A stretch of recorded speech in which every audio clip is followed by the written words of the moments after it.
Okay, folks, that's the that was Skyhooks from 1975 on ABC's Countdown TV show, singing about the Vietnam War, of all things. The Vietnam War, as it was called in Australia, was there was by 1975 huge opposition, from 72 really, because we had a progressive Labor government under Gough Whitlam, really progressive, recognized China and so on. There are some who dispute that. And the Skyhooks were, I suppose, came out of Melbourne, where the anti-war, the moratorium on the war movement had been really strong. Like when I was at school, demonstrations of 200,000, 150,000 maybe, in the streets of Melbourne. And apparently, yes, some of the songs, especially horror movie, It's the 6:30 News, was about what was happening in Vietnam, because Australians were being sent over to die until they were pulled out in 72. The Australian base was in Vung Tau, of all places. You can still go there and see a museum to the Australian soldiers. And there's a new movie out, or maybe it's not so new, but anyway, yeah, Australian involvement was pretty significant. And the left, or the opposite youth, were very opposed to the conservative Liberal Party that had sent soldiers all through the 60s, wanting to go all the way with LBJ and so on. And so there was considerable opposition and protest, which manifest in even pop songs. And Skyhooks were the biggest, right? They were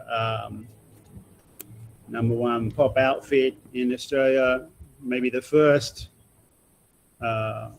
really huge mega banner. I suppose the 60s are Easy Beats, but they went and made it big in England rather than in Australia so much. They were big in Australia, of course, but Skyhooks were the first mega band. Anyway, today, despite the drilling that's going on in my neighbour's house, which is distracting me, we're talking about in Mass Media and Culture course today on the 23rd of November, lecture number 10. We're talking about television, and I guess television news. I just wanted to put a very simple proposition to you. The world is in flames. What do we do? So, famous quote, who knows? Various people claim to have said this, Mao, the emperor of the Qing, and so on and so forth. There's great chaos under heaven. Yes, the situation is excellent for the revolutionary movement, perhaps. Henri Lefebvre is a French philosopher, sociologist, who wrote lots of interesting volumes. Here's a bunch of them right here.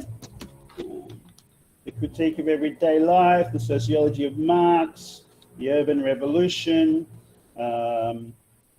Introduction to Modernity, right? And he said something that's sort of a good emblem to start off today. There can be no knowledge of society without a critique of that society. Right?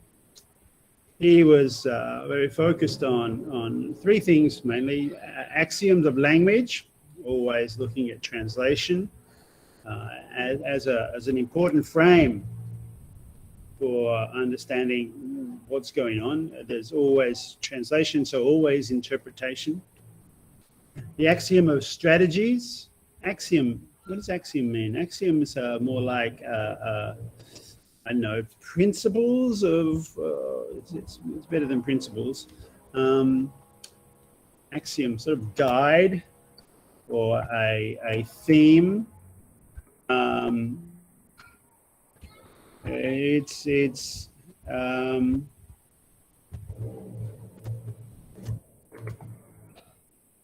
I don't know if you can say it's a rule, a habit of thought.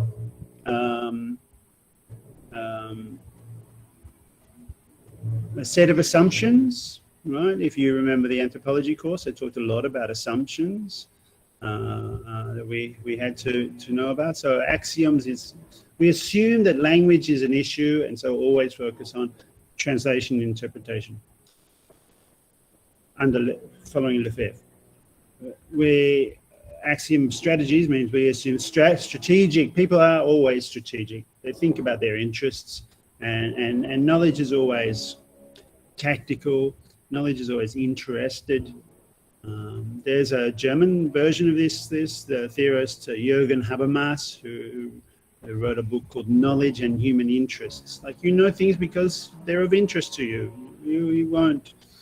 There isn't knowledge that does not have a reference. Like the idea of abstract knowledge, completely pure of any tactics or strategy or interest or assumptions, is a fiction. There is truth, of course, yes, but do we have access to it? We don't, because what's true is true from our perspective. And then the axiom of mediation, which for Lefebvre is that things don't stay the same. Groups are fluid, historical situations are fluid. Yet today, I'm suggesting the axiom of television and of television news is that the headlines are, well, television news is strategic. It's about interpretation, and it's interested. And maybe as members of the university, research, #1 research university and all of that, as members of, I know, as the human race and critical thinking and thinkers and alive, we need to know what's going on and remain informed, be informed, even though the news headlines have been blanketed by COVID for 2 years. There's a lot else that's going on. So what do we do? How do we stay informed when the world is on fire? This is what I'm suggesting. Is the world on fire? Well, I've been looking at the headlines, as I always do, and the news, and trying to stay alert and looking past the COVID stuff because, yeah, like everyone else, I've got COVID fatigue. That's a thing? Is that a thing? Yeah, anyway. But just in the last few days, we find all sorts of headline-making news. Let's look at some of that. So the first set, I suppose, has to do with the newsworthy item of this month, I suppose, has to do with climate. The COP26 meeting in Glasgow, which focused, with all the world's leaders came to meet to talk about so-called climate change, right? Climate change, what a funny, strange phrase. Well, think about translation. Why don't they just say pollution? The world's largest companies pollute the most, and that's the reason for the trouble that the planet's on, right? Polluting industries driven by profit extraction, especially the top 100 corporations. They produce something like 80% of the pollution in the world. Of course, there's demonization of some places. Oh, look at them, they're polluting. When the car industry and anyway, we know about all this. So there was COP26, and what was interesting about that, I thought, was it's the younger school kids that are protesting. Quite often, we've got school kids there in uniform. There's young school kids wanting a carbon tax. Bring back the carbon tax. Well, you know, they're a little bit nuanced, isn't it? They're not old enough to even remember when the carbon tax was first suggested, and there was even like dubious then. Carbon tax is not sufficient to. Anyway, I can't make out the sentence. Every disaster movie starts with a scientist being ignored. All right, that's, I guess, a tribute to Jeff Goldblum. I can't make out what's going on in the pink picture before. There's someone's got the world. That's a classic. The world as seen from space. No space race, no, yeah. But the sad face in pink with the lips looks like a bad 1970s album cover. Anyway, still, this is the environment protest and youth, not all as young, but this, I think, is a Melbourne protest.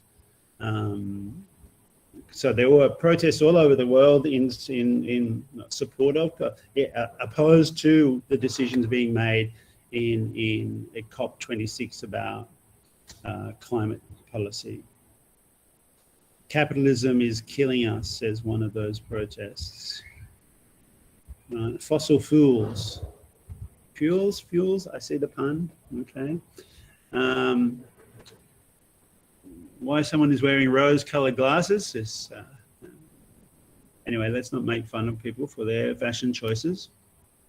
It doesn't look very COVID-friendly, this guy. Anyway, the headlines also talked about the climate change, right?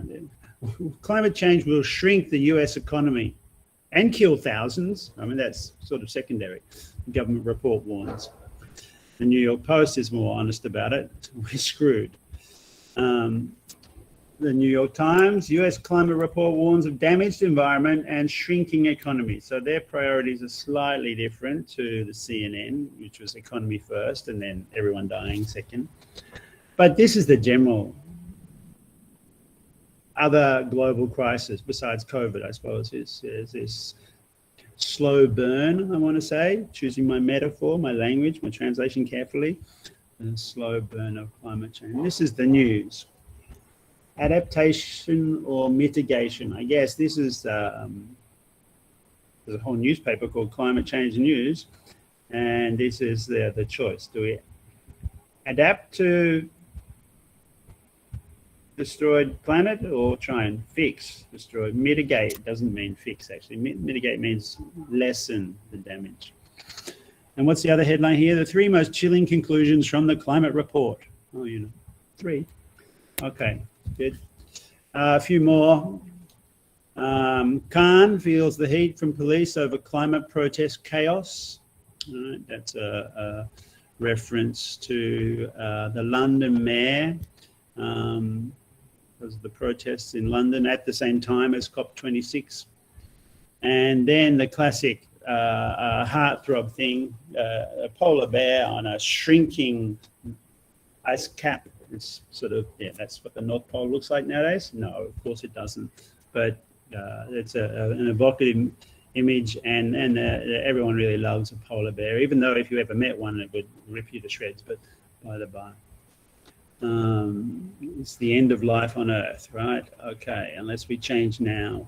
And I think that's a picture of David Attenborough, who's the one who did the voiceovers for every nature documentary ever. Right? Here's a little fellow. I can't do an imitation of David Attenborough, and I shouldn't even try. This is the kind of flavor of international headline stuff, and the photos are evocative. Look at this one, The Guardian. This woman in looks like a burnt out, this is the fires, right, that were in Australia, but yeah. It's something like Edmund Munch's the Scream painting, okay, but it's a real life. Global climate crisis, inevitable, unprecedented, and irreversible. Another newspaper, Code Red for Humanity, and the UK Prime Minister wakes to red alert on climate crisis. Okay, so there's some, finally, after talking about it, the scientists who've been ignored, talking about it for 30, 40 years, the politicians are waking up. Basically because some of them can see that there's profit in alternative energies now. But also because what do you do when you're faced with incredible bushfires and chaos, right? And this was the news. Actually, this is a bit older. This is from earlier in the.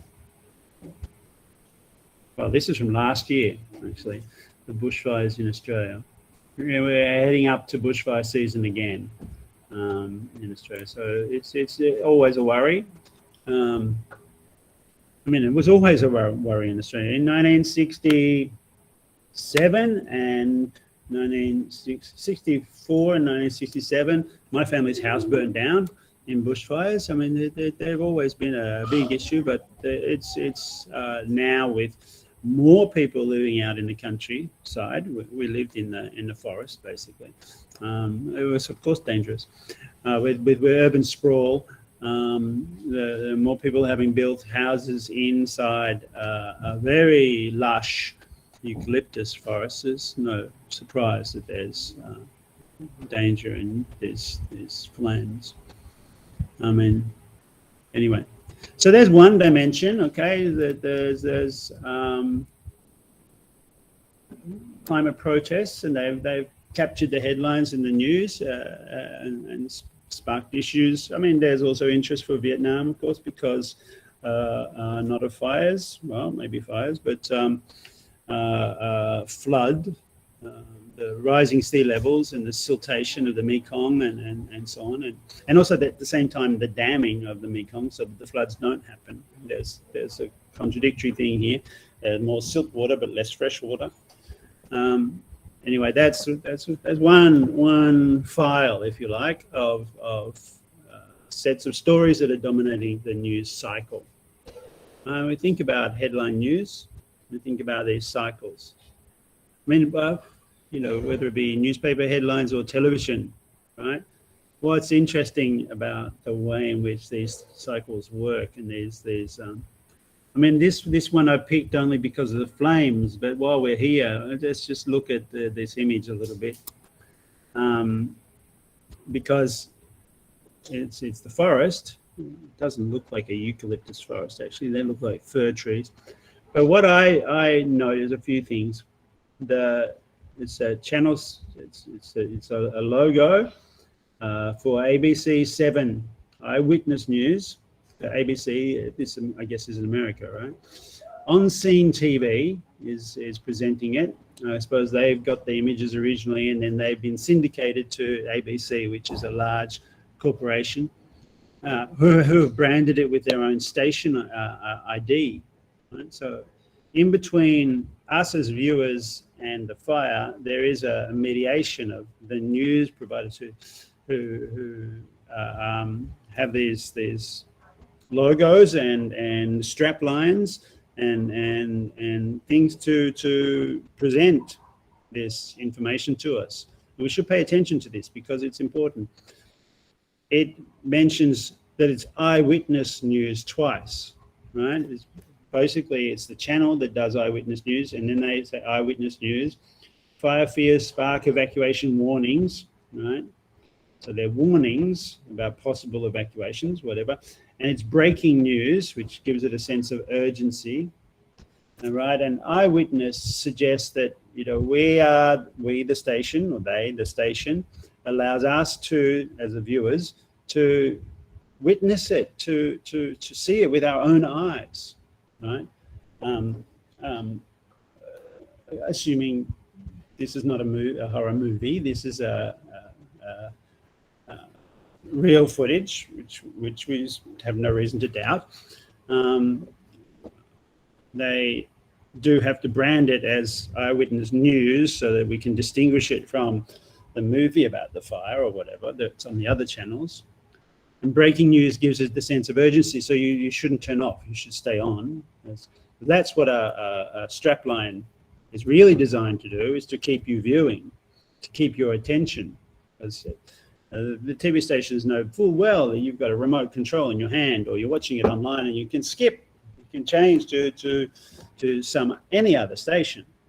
So they've got to try and keep you, and so they bring in this footage from smaller stations like on Scene TV, and syndicate it through ABC, and give the impression of urgency. Breaking news, and you're the eyewitness. See it here, see it live, see it only on ABC. You know that phrase, how many times will that be said on how many stations at the same time? Only on ABC tonight, you'll see. Right? Like every station tells you, it's only here you can see it. Of course, because they want to keep your attention. Let's look at another one. Actually, this one, Fox News. This is another, I want to get into a different theme that's dominating the news cycle at present. This is Fox News talking about protests and riots erupting across America. You know what this is about? You get this? It's Washington, D.C., and it's like last week, I think this is from. This is the protest because of the Floyd George case, the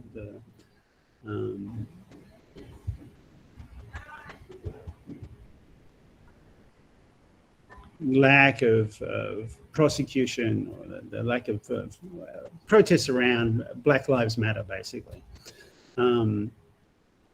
While we're here, look at this. Washington, D.C. gives you the time as well. So your eyewitness news stuff is still working here. Fox News, we know that's a conservative news network, right? Protests and riots erupt across America. Sensational alert. Fox News alert. That's like breaking news as well, but it's almost like more significant than breaking news. Breaking news implies that, you know, it's happening now and you need to be informed. Whereas Fox News, so it's happening now and you should be alert. You should watch out. Look out. There's people protesting.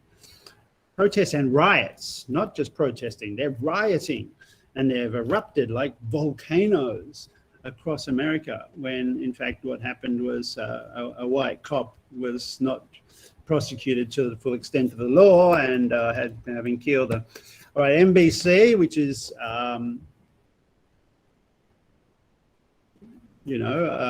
also pretty conservative, but not as much as Fox, showed a more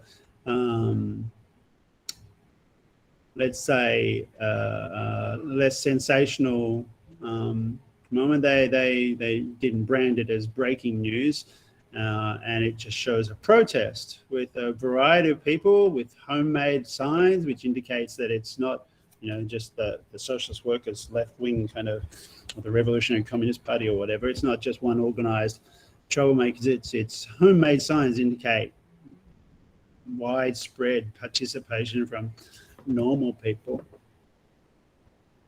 But Black Lives Matter is huge across America at present, and we should, well, I wanted to put that up there before talking more generally about who set the world on fire, right?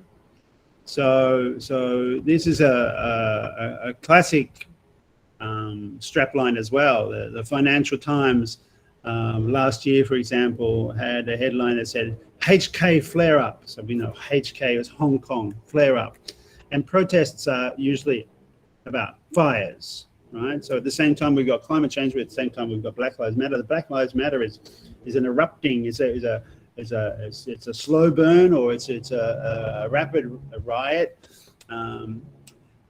or almost any other news item. So when we look around the world, we see everywhere the same descriptions of protests in terms of fire and images of smoke and right. So protesters in Hong Kong set barricades on fire and threw petrol bombs, and the police stormed the university that students were occupying. This is, well, actually it was 2019. Okay.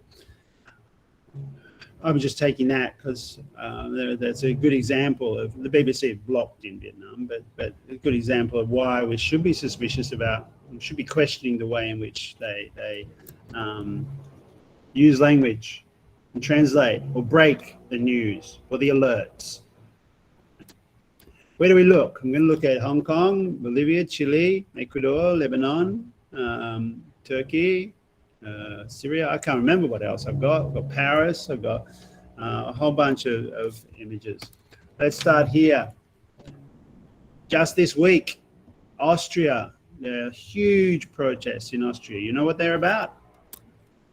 Anyone seen the protests in Austria this week? This is somewhere in Austria. I don't know. This is in Vienna, right, which is part of Austria. These are the riots, street protests, and chaos demonstrations. Well, I don't know how to describe them. Around the new European rules on COVID.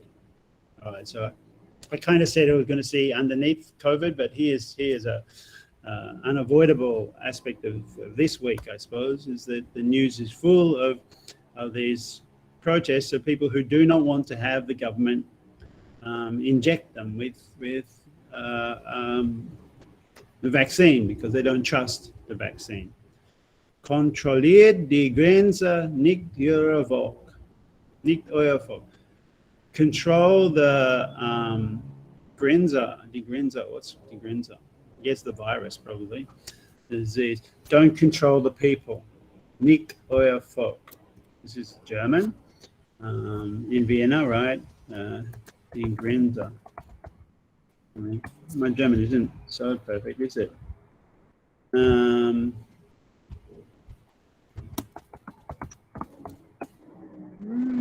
The border, control the borders. Oh God, it's worse than I thought.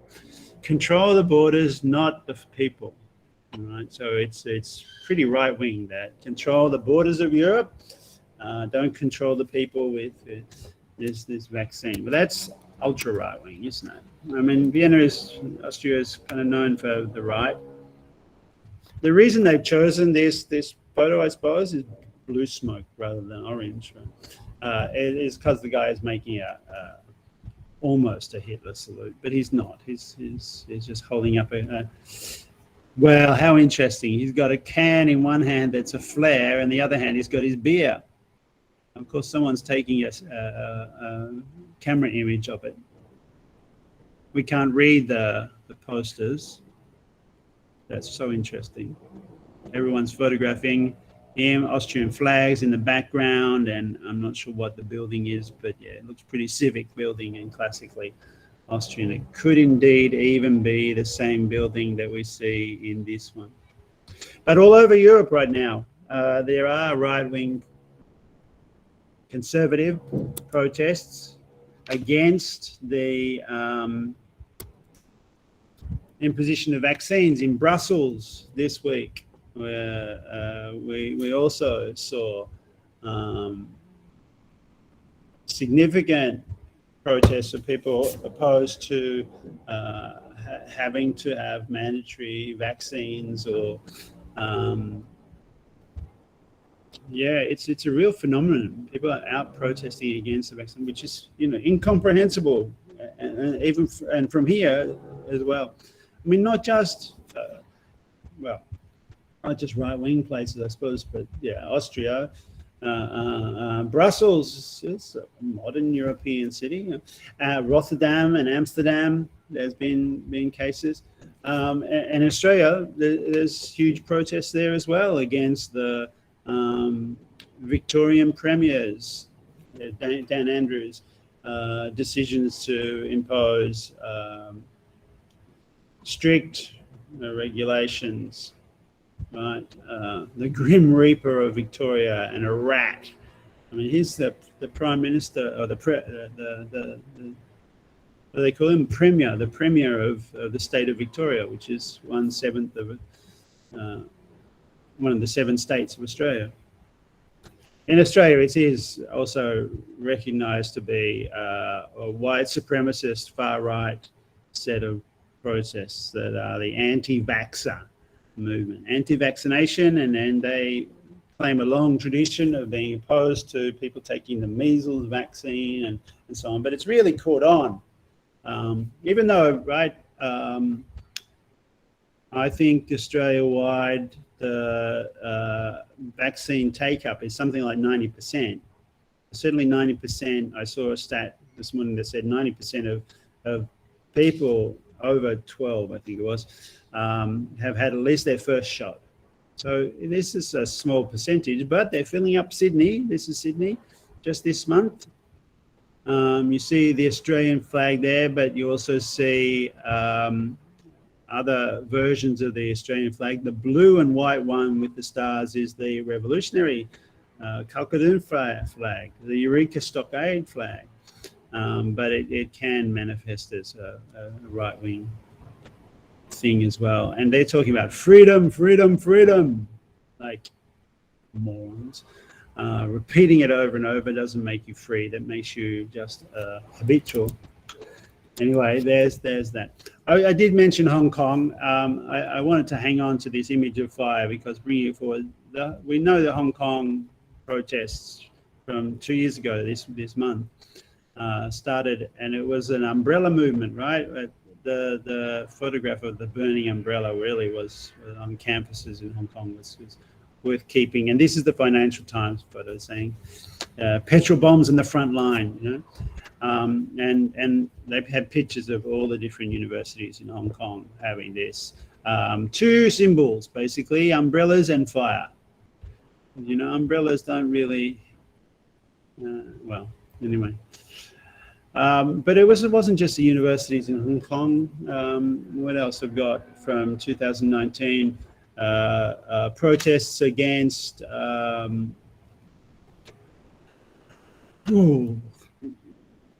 the cost of university tuition and the cost of going to university in France, introduced by Macron, Hollande, Sarkozy, etc. Student protests. This is this is actually following a case where a student had set themselves alight, which is, you know, follows the tradition of Mohamed Bouazizi in Tunis in December 2010, setting him alight, which of course is the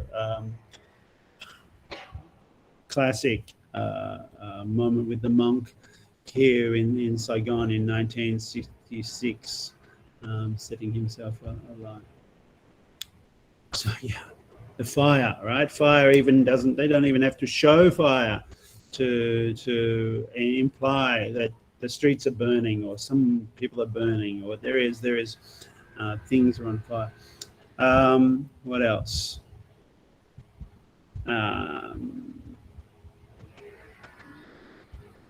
This is Kashmir, right? This is in this last month, I think. No, two months ago, three months ago in Kashmir, in Srinagar, in the capital of Jammu and Kashmir, where the Indian military locked down the city. This is an ongoing protest. I've got some older images from Kashmir as well. Protest in New Delhi against the occupation of Kashmir, and of course fireworks are part of protests, and they're used effectively in protests in India. But these protests are interesting because they're in India, the top one, and I choose this, and in Pakistan, the bottom one. So both countries on both sides have, well, not exactly similar looking protests, right? Because one is branded with Hindu colors and the other is branded with anti-India slogans, and it does look, there used to be one country, right? All over the world stuff's going on, right? This is November 2019, Lebanese protests against corruption. Chile, 2019-20, against corruption. No, this is not Chile.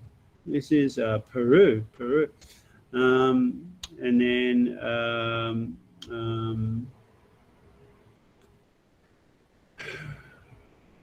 this one is in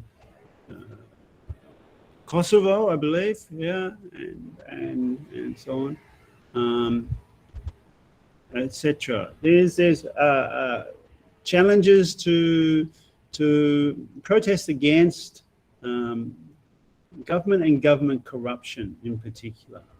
Right near us, Thailand, similar protests against the regime there happening, last month in October 2021. We've got other pictures from Thailand, of course, the usual trope, some burning barricades. This one has been protected from the people with some well, there's a couple of barriers here. There's a metal bar barriers with the classic controlled protests, and then a second round of barriers with camera people. But this is Thailand again, right? Doesn't look it, but I mean, looking at what people are wearing, they're dressed up for protest, aren't they? Helmets and masks for dealing with what appears at so many protests, tear gas. Interesting. Yeah, this is what appears on TV, right? So often. Let's go back again to Chile. The moment of the student protest, student uprising in Chile. Also happened in Argentina, but these were super colorful and amazing. I particularly like this one.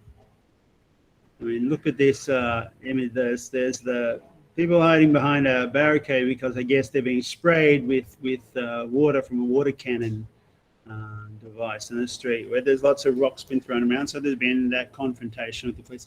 Then there's the guy in the classic pose captured in the moment of throwing, and almost looks like he's throwing the rainbow, but he's not. He's throwing a rock. The rainbow is made by the water cannon spraying the protesters there. It's just a beautiful aesthetic, isn't it? And that's the Chilean protest has been like that. They're very interesting that they protested by basically capturing the train stations and stopping the train networks. They took on the metro and closed like 81 stations, and still every Friday they protest. Still 2 years on, they still protest. I checked it. When did I check this? 3 or 4 weeks ago, and I see that still on a Friday they're protesting, though some of them are obviously a bit exhausted, dressed up for the protesters. Sometimes you need to just have a good sit down because it's a bit chaotic, right? Up on top of the bridge, you see the riot police in their helmets. Futuristic. Chile, desperate. The angel, the Chilean flag, and a protester going home. It's kind of also nice aesthetic. Collecting rocks. That rainbow and this is Chile again, but the rainbow and the rock thrower. Well, this is a petrol bomb. This one, or well, it doesn't seem to be lit. They're going to throw maybe it's a bottle full of something disgusting. I don't know. They're going to throw something. It's again an attempt to get that same moment. And there are tropes of protests and so on. Classic.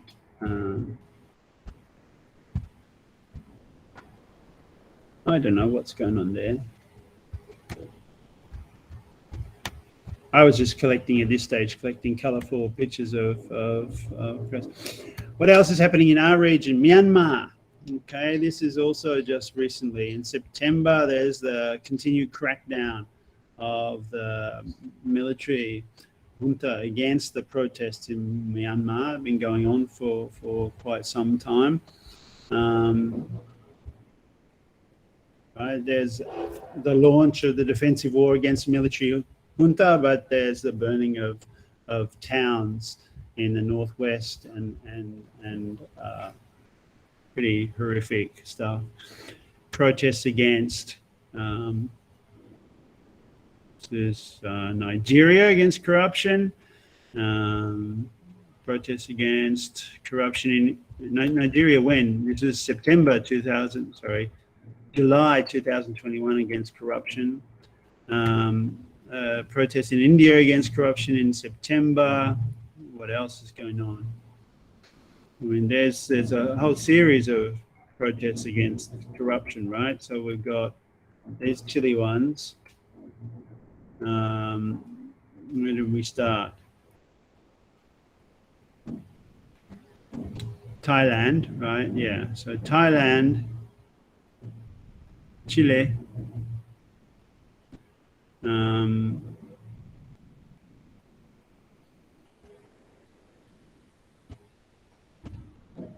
Myanmar, now Nigeria. This is all anti-corruption protests all over the world.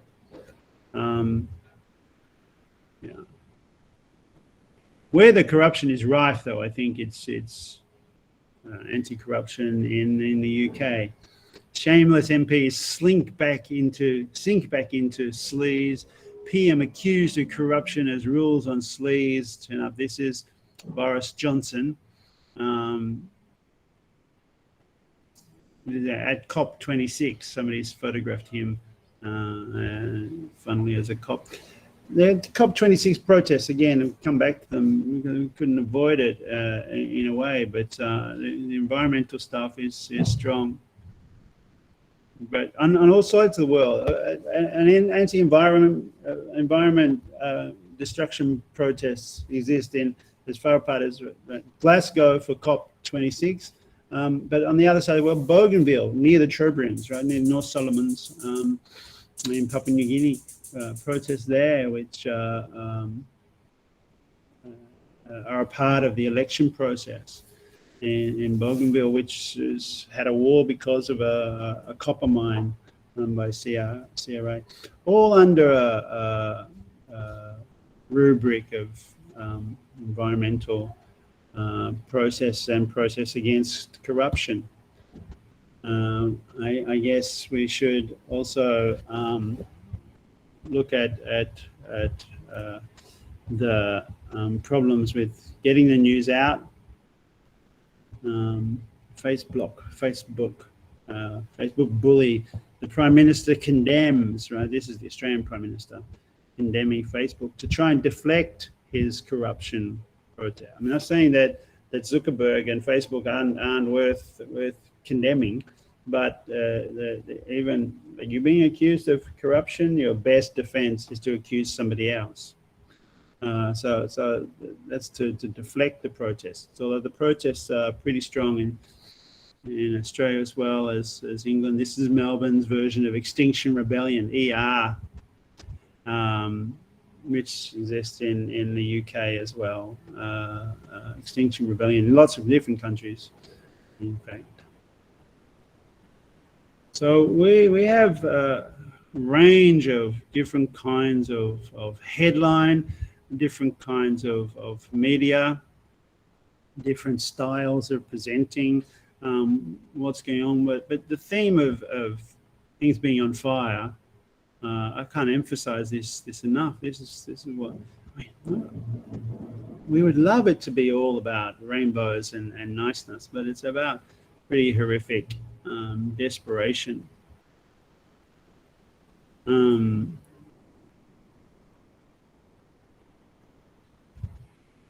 Fires and destruction and protest. Is it all? What am I doing here? Talking about protests and it's coming across quite negatively, really. I even talked about the umbrellas being on fire. These are the Thailand umbrella symbol, which is not unrelated to the Hong Kong one, but where's that gone? Oh yeah. I guess I want to talk about different kinds of protests as well. Where's my images of?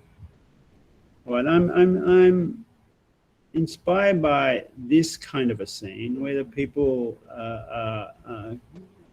have occupied a square, right? And this is in a long tradition that, well, not that long, I suppose, but it goes back to the so-called Arab Spring or the movement of the squares, 2010, and Tahrir Square and Gezi Park and places like that. And the Chilean students occupying these squares, and this is in Plaza de Santiago, I think, and occupying train stations. It's pretty powerful stuff.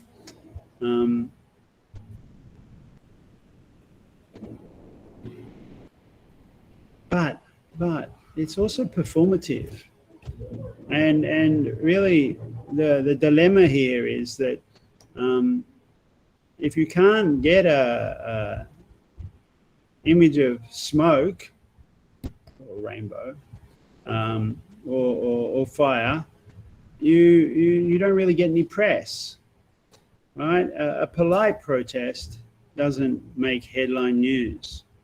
I mean, I'm looking for any example of just large numbers of people walking through the street, and we don't see that on TV, and that's a problem. Or real revolutionary movements. Yeah, all right. This anti-corruption protest maybe is that, and Extinction Rebellion occupying big squares and getting some press. And I wonder about what does make it into news and what doesn't. I want to do a poll of how many of you had heard of the YPG in Rojava, Afrin, Kurdistan. Has anyone heard about this lot? The Kobani Revolution, 2014. Can anyone tell me what was the background for that without looking it up? Maybe that should be the question for the attendance discussion. I didn't set up a question. I will set one up. It will be about this. When did you first hear about it, if you did hear about it? All right, so there are some images here of, well, I picked out a couple because there's a symbolic, there's a revolutionary movement in Rojava, the YPG, largely feminist, feminist anarchist, I suppose, somewhat supported by anarchists a lot. People like David Graeber, who died last year, were big supporters. And a few women from Western countries went over to fight. Anna Campbell was martyred, killed in Rojava. This is her. She is from East Sussex, and she went over to fight with the Kurdish People's Party, the YPG, a group of a number of groups fighting following the leadership of Öcalan in the border area between Turkey and Syria. And around Kobani and Rojava, setting up a free zone, fighting against ISIS as well, I suppose. And for a long time, they had the support of the US military, but that was withdrawn a few years ago. And the Turkish military have now occupied the area. You can look at reports from the Rojava Information Center. You can find this on the web and inform yourself as well. And really go a bit deeper than the headlines. All right, so this is a protest movement and a military. They defend their revolution with militarized. They've armed themselves, and to find out about them, you have to dig a lot deeper than the headlines. That's the thing. All of these protest movements, though, have these other dimensions that require us to dig a bit deeper than the headlines. So staying at the level of eyewitness news, you never find out about why it would be that these women have committed to fighting for their revolutionary movement in the rocks in Syria, and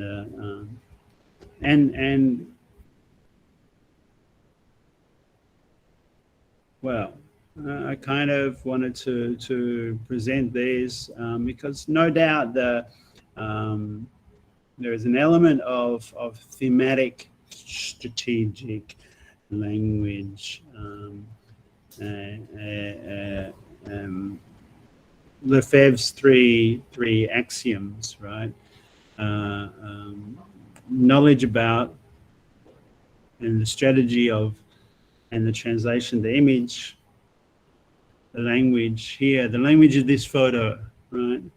I've been talking about trying to become skilled at interpreting photographs. So what can you read here? We have a number of women who are in military gear, red star on their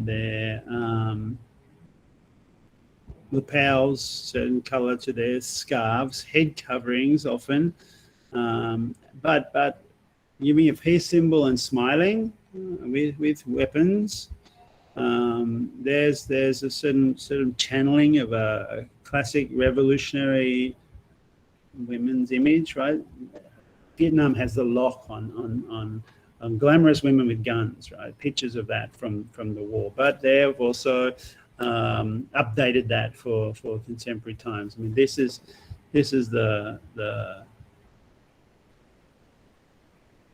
archive of the strategic image, right? It's a feminist revolution. These women are leading the revolution, and they're doing something completely new and different or they were doing something completely new and different in Rojava and in Kobani, but they were also fighting ISIS.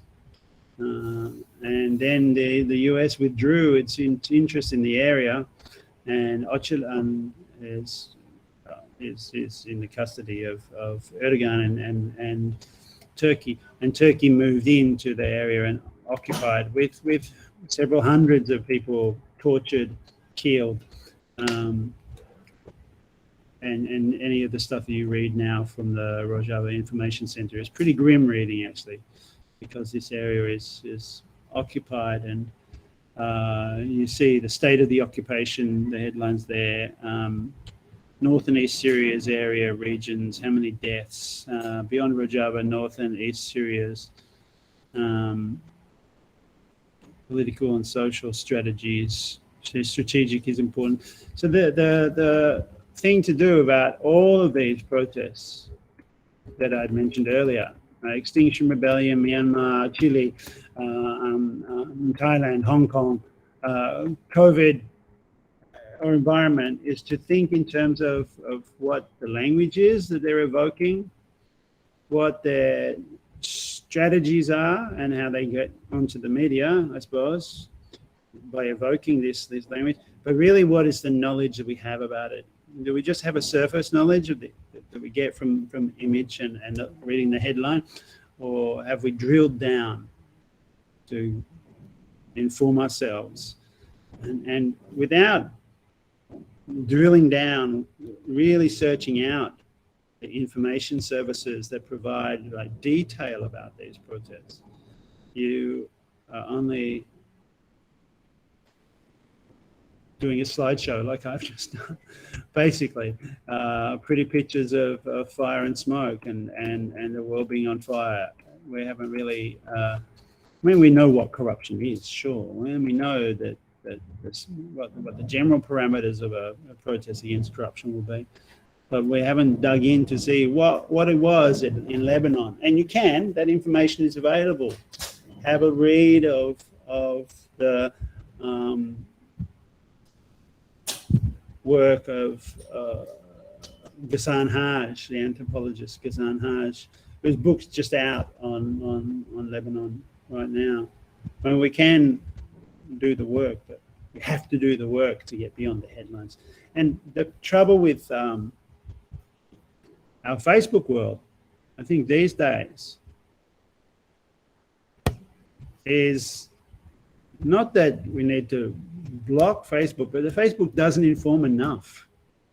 It's just a social network, and if people think that that's if that's become the platform for news, so we remain pretty uninformed because of that. Staying at the level of breaking news and being alert, but not informed. And we got work to do. We really have a lot of work to do.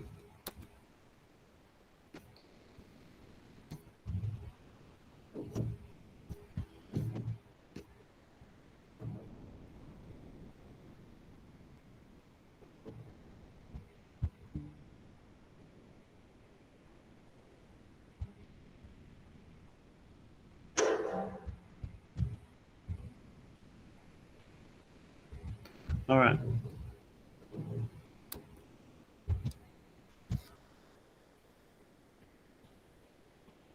I'll stop here with Anna Campbell. Heval Helin, the name she took on in Afrin.